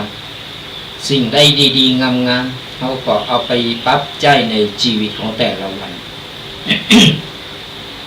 อันใดที่มันบะเปิ้งบะโกนเขาก็มั่มมึกเอาไว้ไม่ต้องไปปู ก็ได้นำมาฝากเพื่อสดาญาติโยมได้เป็นขอบคิดกันก็พอหอมปากหอมคอกันไปก้อนใกล้กันเอาเนอะอันใดดีอันใดงามอันใดโคนบักโคนเอาละสดาญาติโยมทั้งหลายอู่ไปอู่มาเลิกก่อนนาฬิกาก็โอ้เหลือให้มันเกินชั่วโมงฝ่ายหน่อยเอาละเขาจะเปิดสายหน้าไม้สดาญาติโยมได้มาอู่มาเอ่ยมาตัดมากายกันหลังจากที่บ่ได้ปะกันมาเป็นติดแหละติดที่แล้วก็บ่ได้ออกรายการพอดีเพิ่นถ่ายทอดสดก็เป็นธรรมดาวันใดวางเฮาก็มาออกรายการกันมาอู่มาเอ่ยนำปะกินนะคะมาอู่มาเอ่ยมาเล่าสู่กันฟังติดตามลำต้อยกันไปเนอะกับรายการธรรมะกำยองกับตุเจ้ายองป่าซางฟังธรรมะสบายสบายสไตล์ตุปีแดงวัดบักกอกอำเภอป่าซางก็ติดตามลำต้อยกันไปตั้งแต่เวลา8 โมงจนถึง10 โมง2 ชั่วโมงเต็มทุกๆวันเสาร์ก็จะได้พบปะเจอกันใครผ่านไปผ่านมาใครแวะเวียนมาแอวใครมาพอก็มาได้นะตักมามาได้มาสอบถามก่อนนะโทรเข้ามาแล้วก็อยู่วัดก่อนจะไปแอวจะไปสนทนาธรรมต้อยอักก็ยินดีนะแวะเวียนกันมาได้ยินดีตอนครับ ก็โทรมาเช็คก่อนบางทีเขาก็ติดงานไปหันไปหนีเหมือนกันก็เดียวกับโดนเป็นวายเขาบอกอยู่วัดก็งกกังงักหมูจะไปตายไหน ก็ตอนนี้เขาเปิดสายหน้าไม้แล้วโทรกันเข้ามาเนอะโทรกันเข้ามา0826112245ตอนนี้เขาเปิดสายหน้าไม้กันแล้วใครจะเป็นสายแรกFC ไปตั้งใดฟังอยู่ก็โทรมารายงานโตกันเนอะฟังอยู่ตั้งใดอากาศเป็นอย่างใดบ่เดียวขมุกขโม บดมืดบ่ใจฝนฝุ่นแล้วก็ควันตอนนี้ก็ยังอากาศก็ร้อนกันฟังอยู่ท่านใดโทรกันเข้ามา0826112245มาอุมามาตักมากายกันชัดเจนบ้างชัดเจนอย่างนั้นฟังแล้วได้ข้อคิดอันยังพองก็โทรมาอุมากันระหว่างที่รอสายหน้าไม่อยู่เขาก็จะอุไปเรื่อยๆเขาจะร้องพอเหมือนกันว่า FC เขาจะร้องใจเขาไม่ยอมโทรมา ปล่อยคือทุกเจ้าอยู่คนเดียวงอบก็โทรกันเข้ามาเนอะเปิดสายหน้าไมค์กันแล้ว0826112245เนี่ยวันนี้ก็นำเอาปฏินนะครับหลายเรื่องหลายล่างกับชีวิตและสิ่งแวดล้อมในปัจจุบันเรานี่แหละมามาเล่าสู่กันมามากันมาเป็นการที่ว่าเราสู่กันฟังบางครั้งเขาก็ลืมไปตาปน้องว่าตามีหน้าพอหน้าบาหันบางครั้งไก่โตเนี่ยเขาลืมไปมองตั้งไก่หนักกว่าบางทีเรื่องไก่โตเขานี่สำคัญที่สุดอย่าตีเกินไปแต่โหเรื่องว่าและเราอ่อนมาเดียวมันห่างหายศีลธรรมไปศีลธรรมประจำใจประจำนี่มันไม่ไข่งูไข่เหมือนสมัยแต่ก่อนไปเห็นนะพอมันตันสมัยมันล่ำสมัยกันไป กูสิ่งกูอย่างสื่อเทคโนโลยีต่างๆสมัยเฮามันจะมีสมัยเฮายังเล่นแบบเก็บอยู่เล่นไม้กันกล้วยอยู่ยังจำได้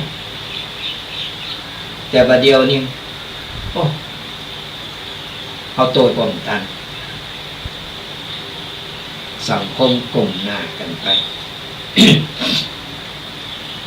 เนี่ยสดาญาติโยมทั้งหลายก็ฝากกันเอาไว้เกี่ยวกับเรื่องของบุหรี่ไฟฟ้า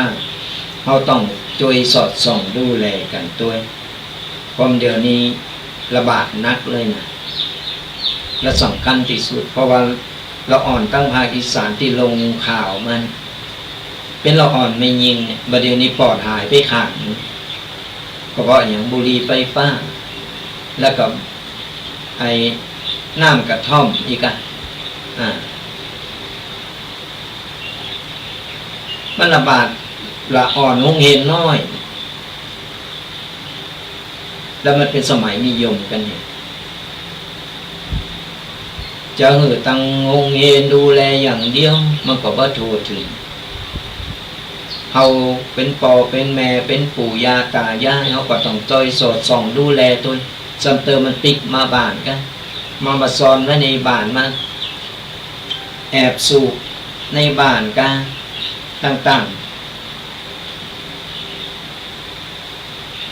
พอลำพังครูบาอาจารย์ในโรงเรียนก็ดูแลในเวลางานเปิดตาเขาก็ต้องสอดส่องดูแลตัวไปปล่อยปะละเลยมันหนักแล้วบัดเดียวมันง่ายมันซื่อง่ายหาง่ายสั่งเอาจังใดก็ได้ยิ่งมีโทรศัพท์มันสั่งในติ๊กต็อกในอย่างต่างสถานที่ต่างๆมันง่ายอันอย่างขนมลูกอมมันมาหลายๆรูปแบบก่อนกินใดที่มันพิษแปลกในกินผลไม้ต่างๆอันนั้นแหละจับตาพอเลยเป็นห่วงอนาคตหลอกอ่อนระบาดไปกูตีกูตางไม่ใช่ภาคอีสานอย่างเดียวกู้ภาคบัดเดียวแล้วบัดเดียวนี้ทางราชการเพิ่นคือความสำคัญเพิ่นกำลังปราบปรามไผมีนี่ตึงจำตึงปักนะไผมีในครอบครองนั้นบัดเดียวเขาต้องดูแลลูกหลานเขาตัวมันพอในกระเป๋าให้หนังสือที่เอาไปโรงเรียนพออันอย่างผิดปกติเขาต้องป้องกันไว้ก่อนป้องกันแก้ไขเอาไว้ก็น่าเอามาเสียใจภายหลังเขาจะมาเสียใจมากโทษคนนั้นคนนี้ก็ได้เขาต้องช่วยกันดูแลสอดส่องดูแลกันเวลาจะมาพาไปบรรยายหรือไปอบรมละอ่อนอาตมาภาพก็จะยิบยกเรื่องมูนี้เพราะว่าคนสั่งมาเขายิบยกเรื่องมูนี้มาเตือนสติละอ่อนถึงโทษถึงภัยมันแต่ละอย่างเขาหันว่ามันหนาหักมันหันมันธรรมดามันนักหรือบุหรี่ธรรมดาบุหรี่ไฟฟ้ามันมาสู่เป็นนี่ของมันมีหลายๆรูปแบบบางทีก็มาในรูปแบบของยาดม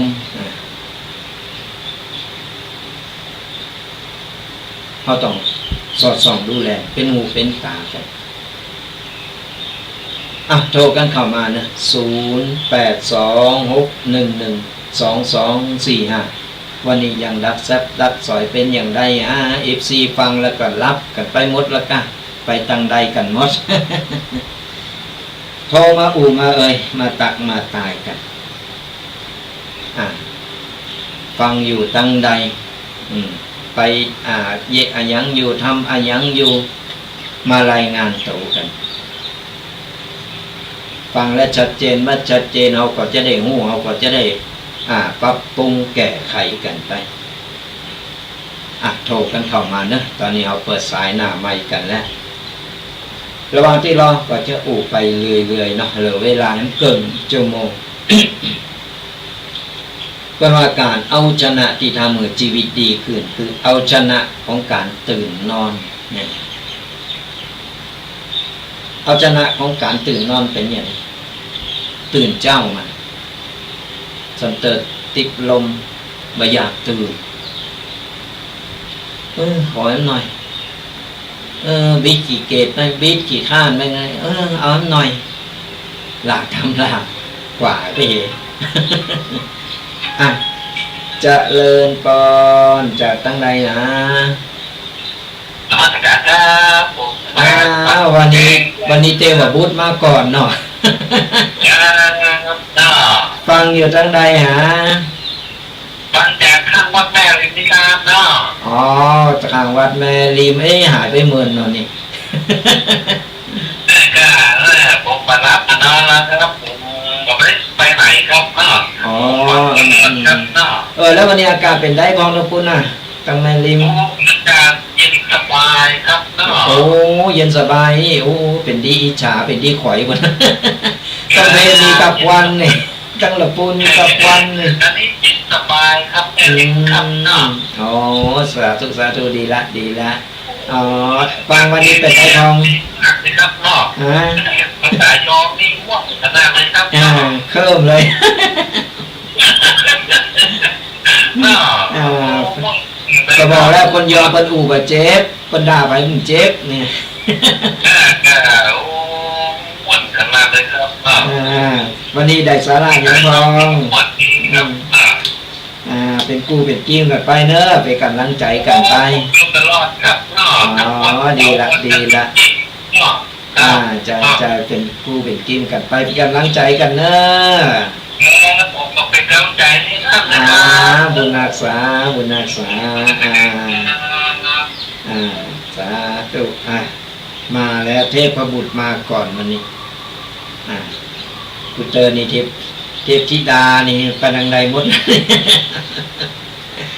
โทรกันเข้ามาเนอะ0826112245เป็นกุเป็นกิมกันไปแม่ริมมาแล้วที่เหลือดักแซบอยู่โทรกันเข้ามาเนี่ยโทรกันเข้ามาแต่เจ้าที่ข้างกันไว้ว่าเอาชนะในการตื่นนอนแต่บางทีเขาติดลมกำลังฝันดีๆได้เวลาตื่นนะก็จำเป็นต้องตื่นจะไปพัดจะไปว่าขอให้กั้นขอให้หน่อยนึงมันยาวมันก็จะบ้าใดยังขึ้นมามันจะขาดเคินไปกูอย่างนะก็ถึงบอกว่าการเอาชนะที่ทำให้ชีวิตดีขึ้นคือ1เอาชนะในการตื่นนอน2เอาชนะอารมณ์โกรธแปลงอารมณ์ดีๆมั้ยบ่ว่าจะร้อนจะหนาวจะยังได้ก็ตามเอาโกรธเอาเกลียดอย่างไปมาอย่างที่บอกนั่นแหละมามึกเอาไว้เอาเก็บอารมณ์เอาไว้ก็เอาระเบิดความโกรธขึ้นมานี่สติสตังมันจะระเบิดเปิ้งหมดสเตอร์กำกูกำจ๋ากำด่ากำวาอย่างมันออกไปหมดเพื่อหายโกรธสติปีกคืนมาเขาได้กูได้วาไปแล้วกำกูมันฆ่าคนได้มันสร้างคนได้เพราะฉะนั้นนี่เอาชนะความโกรธให้ได้ไม่ใจโกรธอย่างคนหนึ่งเกลียดอย่างคนหนึ่งก็โมโหอย่างคนหนึ่งก็ไปใส่อย่างคนหนึ่งอันนั้นเป็นห้องคนผ่านเป็นห้องคนผ่านเราพยายามระงับสติอารมณ์ยิ่งเราทำงานในชุมชนคนหนักๆเอาโกรธเอาโมโหจากไปเอานับ1 ถึง 10มาพยายามอดกั้นเอาไว้อดกั้นเอาไว้ก็เอาระเบิดไปก็เอาได้ใส่อารมณ์ความโกรธออกไปมันก็เป็นเรื่องเป็นราวไปก็เอาระงับสติอารมณ์ความโกรธของเราได้ถือว่าเป็นเลิศ เขาชนะตัวเก่าเลยเขาเอาชนะมันได้ต่อไปเอาชนะความขี้เกียจ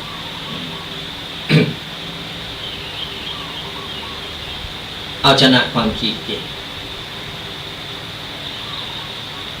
ก่อนขี้เกียจแล้วเนี่ยมันต้องไปอูดถึงว่าอันอย่างจะไปตั้งหนาเนี่ยมันตึงแบบนี้อย่างเอาไว้ก่อนเถอะด้านนะขอพัดวันประกันกรุงมันมีแก่ยังก้าวหน้ามันมีอย่างที่จะเดินหน้าไปได้ก็โตขี้เกียจมันอยู่แล้วเอาไว้ก่อนไว้ก่อนนะเนี่ยกรรมมูเนี่ยจะไปเห็นมันมีจะทำอย่างเขาทำเลยตัดสินใจทำไปเลยพอนาฬิกาวันเวลาเนี่ยมันเดินหน้าตลอดทำมาอย่างจะไปพัดวันประกันพรุ่งโอกาสมันแบบนี้หลายเติบในเมื่อเรามีโอกาสเราลงมือทำเลยต่อไปเอาชนะความคิดลบ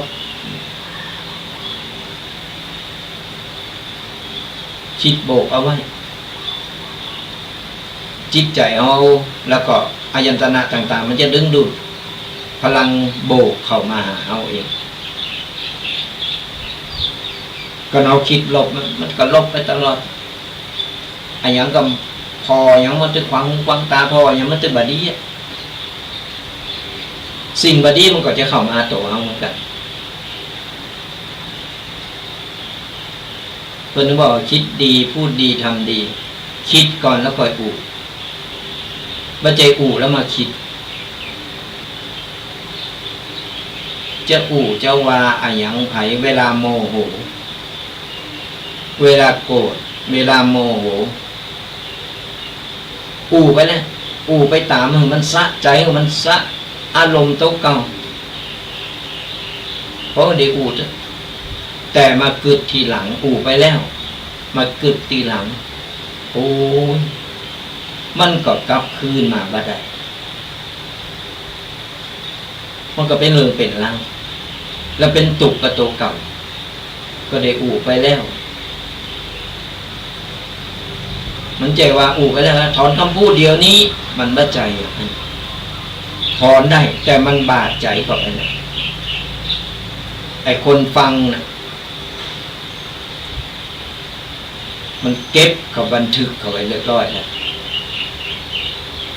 เนี่ยก่อนจะอู่จะว่าอันอย่างไผตีไหนอย่างได้เหือเอาคิดไต่ตองคิดวิเคราะห์แยกแยะเรียบร้อยแล้วค่อยอู่กำอู่มันเป็นลมก็จริงแต่มันทำให้คนนี่เจ็บใจได้มันทำให้คนเนี่ยฝังใจในกำอู่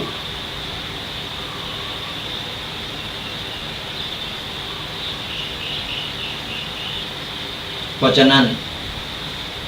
คิดก่อนพูด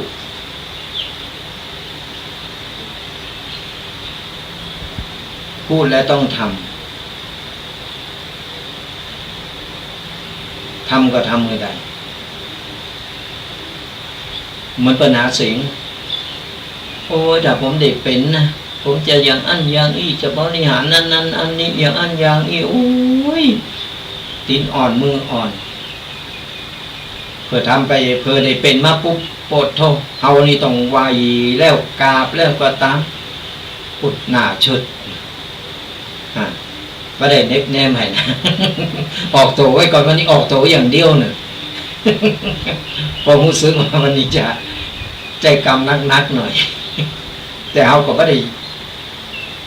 บากล่าวให้เขาอู่ตามน้ำตามเนื้อมันไปนั่นแหละเอาชนะความคิดลบศรัทธาญาติโยมทั้งหลายคิดโบกเอาไว้ยิ้มเอาไว้ก่อนปัจจุบันยังได้เขาปล่อยว่าทีหลัง ยิ้มสยามเมืองยิ้มอย่าคนว่าก่อนปะหนักปะกลางกันเราก็ยิ้มแย้มแจ่มใสตักตายกันไปคนไทยเหมือนกันหรือคนประเทศอื่นก็ตามเฮาคนยิ้มสยามอยู่แล้วมันใจไปปะไปกันนาบึงนางงอีนั้นมันจะมาจะได้บานนั้นจะมาจะได้จันจิตใจมันก็เป็นตุกพอเอาไปคิดหลบในแง่หลบไว้นะและไอ้สิ่งลบต่างๆนั้นมันก็จะเข้ามาหาตัวเฮานะก่อนเอาคิดดีสิ่งดีๆก็จะเข้ามาขอต่อไปสลายาโยมทั้งหลายโทรกันเข้ามาได้นะตอนนี้เรารอสายอยู่ระหว่างรอสายก็จะอู้ไปเรื่อยๆสลายาโยมวันนี้ดักแซบเนาะสงสัยฟังธรรมะแล้วเพลินแล้วรับไปอย่างกระหมูF4 หายหมดวันนี้เป็นอย่างใดเนาะโทรมาเนอะ0826112245มาตอบเอาชนะการยึดติดกับอดีตเนี่ยอันนี้ก็สำคัญนะสลายโยมนี่พ่อไอ้แม่ทั้งหลาย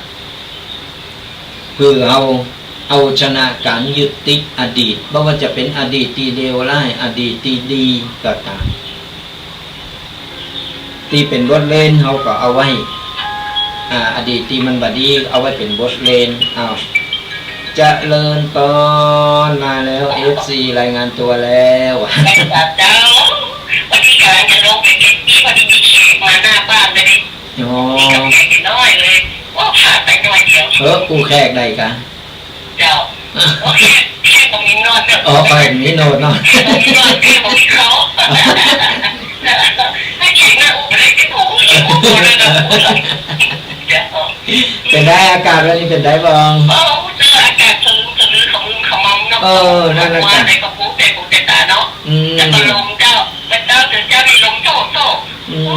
ใบไม้ร่วงใบไม้มันก็ได้ติดดอกกายติดร่วงไปดิบูก็อากาศมาก็มันเป็นยังไงลำเหลืออากาศนี่ตั้งละปูนี่สำนักเนี่ยพ่อมหาเมืองเนี่ยเดี๋ยวนี้แล้วก็แต่หูตาเนาะออกไปนอกใจตาด้วยห่อนอกห่อนโอตัวนี้ลงไปไม่รวดไปไหมปุ๊บนี่นะยอดไอ้ม่วงเนาะมันติดเพี้ยเป็นอย่างโตเท่ามันลงอดได้กินยำโมนะยำย้อนโมอย่างนี้แต่มันแบบค่อยงามแบบค่อยดีเหมือนอันนี้แต่ท่านมันเนี่ยนะยอดมันก็แบบค่อยสมบูรณ์มันคล้ายๆอย่างมีเชื้อราใจมันค่อยสมบูรณ์แบบค่อยรังเหมือนก่อนเนาะเองก็รับแค่ได้อย่างใดก็รู้ก็บอกแล้วมาเดียวนี้มันอากาศมันเป็นผิดอย่างกูสิ่งตัวอย่างอันนี้ไปหมดมันเปลี่ยนแปลงไปหมดวันละ4 ฤดู5 ฤดูโลกแปลกๆเนาะอะไรก็ได้กับในเมื่อมันเกิดขึ้นแล้วเขาก็ต้องจำยอมนะปรับตัวกันได้ต้องดูแลสุขภาพของตัวสำคัญที่สุดโอ้เหมือนกันก็ลูกเนนไอก็แก่เป็นเดินยังมาหายว่าไม่หายอยากเล่าเป็นใครเล่าเป็นใครเป็นว่าโอ้แต่ช่วงงานนักงานปล่อยน้อยปล่อยหลวงปล่อยใจไปเรื่องงานปล่อยงานอย่าเดียวด้านหน้าก็มาให้หมดสงการมายังไงโอ้หลายอย่างต้องเกมห้องเจ้าบอกปิวไว้ปิวมาเนาะตอนนั้นนะจ๊ะวันละ2 งาน3 งานก็มีเนาะเดินสายเหนือรับรองเลยเนี่ยเป็นพวกก็ไม่ได้ฟังเหมือนนั้นเจ้าพวกนี้ก็ไม่ได้อยู่จะไม่ปล่อยหลวงวัดไอ้พุทธเบียร์ปะเป้าเอาผ่าลูกวัดนี้เนาะเปิดมาอยู่นี่ได้จัดหลายตั้งแต่ปี3มันเองก็ต้องไปอยู่นี่ตลอดนะแล้วบ้านก็ดีปล่อยหลวงมูเขาไปกันเนี่ยกันดีละอนุโมทนาบุญตัวเนอะบุญรักษาเนอะดูแลสุขภาพตัวเนอะสาธุอนุโมทนาบุญตัวก็ว่ากันไปก็ยังว่านั่นแหละสระญาติโยมทั้งหลายก็ดูแลสุขภาพร่างกายกันหลายตีหลายตั้งได้ผลกระทบหลายตีหลายตั้งก็อากาศก็เกิดดีอย่างแม่ริมเป็นว่าอากาศเป็นดีเย็นสบายตั้งละปูนป่าสร้างนี่โอ้ยอบอ้าวบ่มีแดดแต่อบอ้าวแล้วมีกับหมอกควันนี่ขมุกขโม พอไปทางใดพอมพดแบบเองแสบหูแสบตาน้ำตาก็ไหลนะอู้ไปกับน้ำตาก็ไหลแล้วมันใจเศร้าอย่างนี้ควัน ว่ากันไปโทรกันเข้ามายังมีเวลาเหลืออยู่เนอะฟังอยู่ตั้งใด0826112245โทรมาอุมาเอ่ยมาตักมาตายกันฟังอยู่ตั้งใดอากาศเป็นอย่างใดฟังแล้วได้ข้อคิดอันยังพองมาเล่าสู่กันฟังก็ติดตามกันไปเนอะสดาญาติโยมปล่อยแม่ทั้งหลายติดตามกับรายการธรรมะกำยองกับตุเจ้ายองป่าสร้างตุปีแดงวัดมะกอกหรือว่าพระอาจารย์ประพันธ์วัดมะกอกก็มาเป็นกูเป็นกีมกันเป็นประจำเนาะทุกๆวันเสาร์วันติดตั้งแต่เวลา 8 โมงจนถึง 10 โมง2 ชั่วโมงเต็มก็ฟังกันไปติดตามกันไปกดไลค์กดแชร์ไปพอตั้ง Facebook ช่อง YouTube หรือว่ากลุ่มไลน์ต่างๆก็กดไลค์กดแชร์กันไปก็ขออนุโมทนาบุญกับสดาญาติโยมที่พอตั้ง Facebook นะคอมเมนต์มาหลายอันหลายอย่างคือกำลังใจกันมาก่อนนะก็คำเดียวจะจบรายการก็จะได้เอาไปตอบคอมเมนต์กันก็จะได้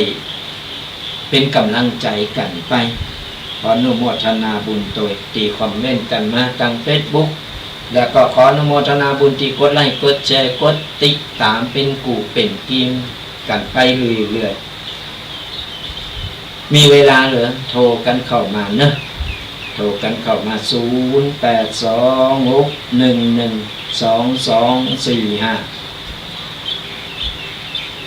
โทรมาอุมาเอ่ยมาตักมาตายกันแต่เจ้าติดข้างกันอยู่ที่ว่าเอาชนะการยึดติดเดี๋ยวรับสายกันนะเจริญปอนโยมแม่เป็นได้พองวันนี้อากาศโอ้ยเหมือนแต่แบบคืน เหมือนกันเนาะเป็นอย่างเงี้ยขมุกขมัวอย่างเงี้ยก็นั่นอากาศว่าโอ้ยก่อนละไม่ล่ำเหลือหอนี่แล้วห้อนโอมตัวเนี่ย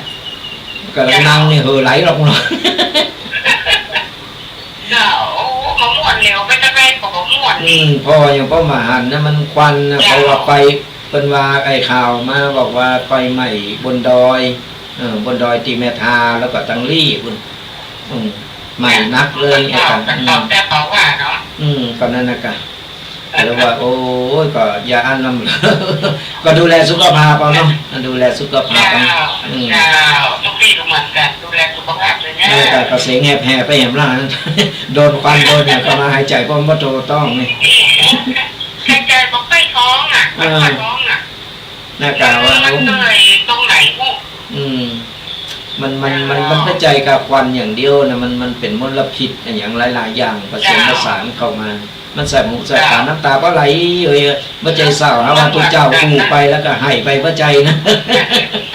ก็ว่าให้รับก็ไปนอนมันก็ไม่รับก็มันนั่งข้างตานี่แหละเริ่มไปทางใดเนาะวันนี้วันนี้บอกตะกี้ไปวัดกรรมนึงแล้วก็เข้ามากับมาหาเครื่องหัดทุกทีในต่างดีละเป็นครูเป็นกิมกันไปเป็นกำลังใจกันไปเนาะโมทนาบุญเนอะบุญรักษาดูแลสุขภาพด้วยยังมีเวลาเหลือโทรกันเข้ามา0826112245เป็นกำลังใจกัน อดีตที่ผ่านไปแล้วก็ปล่อยมันผ่านไปบ่ว่าจะดีจะร้ายอันใดดีก็คือถือว่าเป็นความภาคภูมิใจเก็บติดใจไว้แต่ว่าต้องเอามาเป็นกำกึดอันใดบดีก็ถือว่าเป็นบทเรียนไปเราจะมาปรับปรุงมาแก้ไขได้เอาตั้งหน้าเอาปัจจุบันของเรานี่แหละศรัทธาญาติโยม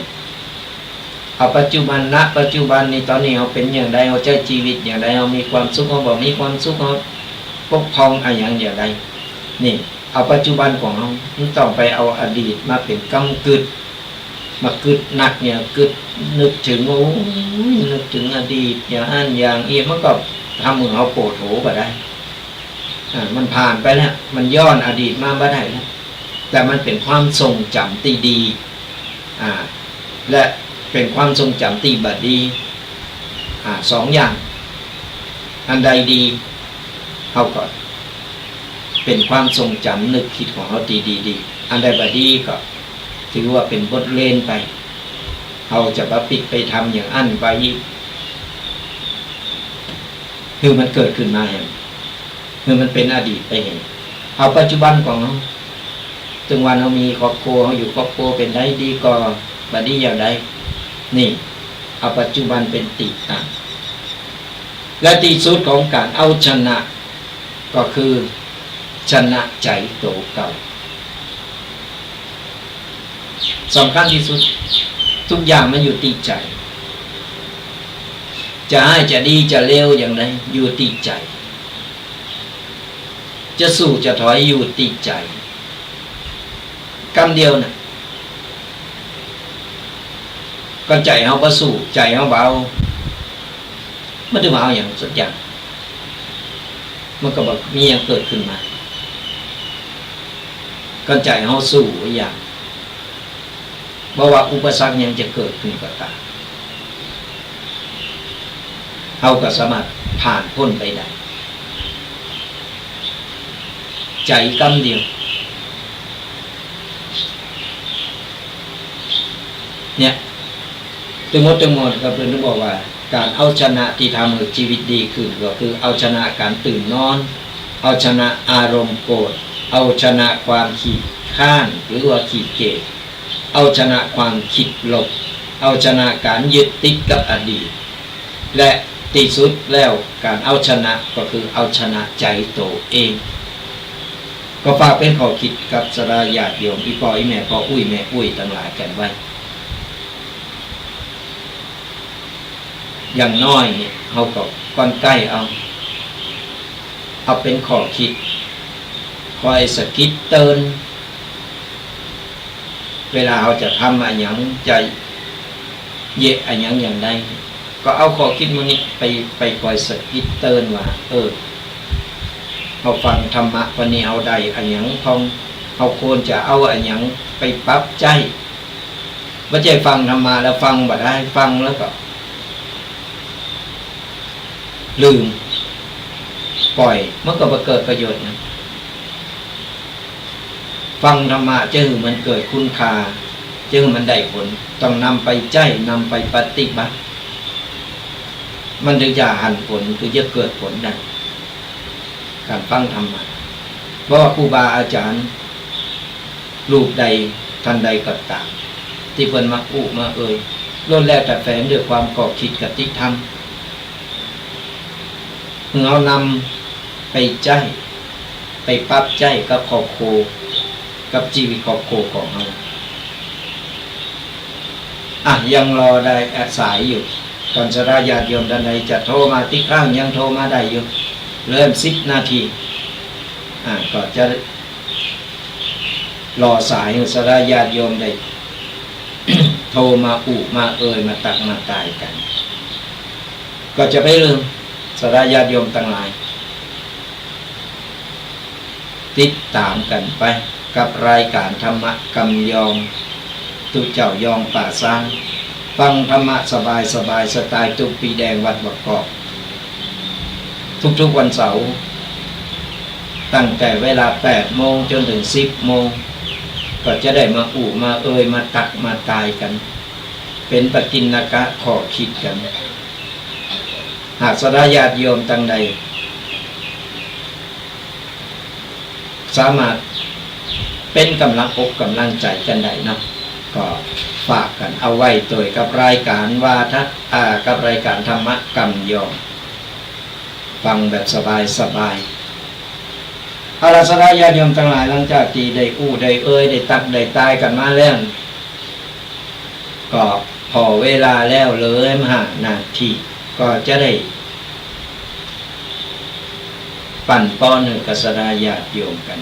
เอาไว้พบปะกันให้ใหม่ในวันเสาร์หน้าในวันเสาร์หน้าตั้งแต่เวลา8 โมงจนถึง10 โมงกับรายการธรรมะกำยองของเรา ก็สุดท้ายนี้ตั้งอกตั้งใจหับปอนเนอะก็ตั้งแต่นี้ต่อไปก็สาราญาติโยมทุกคนจงหายทุกข์หายโศกหายโรคหายภัยหายเจ็บหายไข้เนอะนึกหวังสิ่งใดก็ขอสมปรารถนากูสิ่งกูประการเงินทองไหลมาเทมาอย่าได้ขาดสายก็เงินต่อเงินต่อเงินต่อเงินทำการงานใดๆเจริญก้าวหน้าทำมาค้าขายร่ำรวยทำให้ทำสวนได้ผลผลิตเจริญงอกงามขายได้ราคาสุขภาพร่างกายแข็งแรงแข็งขาดปลอดภัยอายุมั่นขวัญยืนมีโจกมีใจคือบุญปกปักรักษาคุ้มครองกันกูคนเนอขอเจริญพร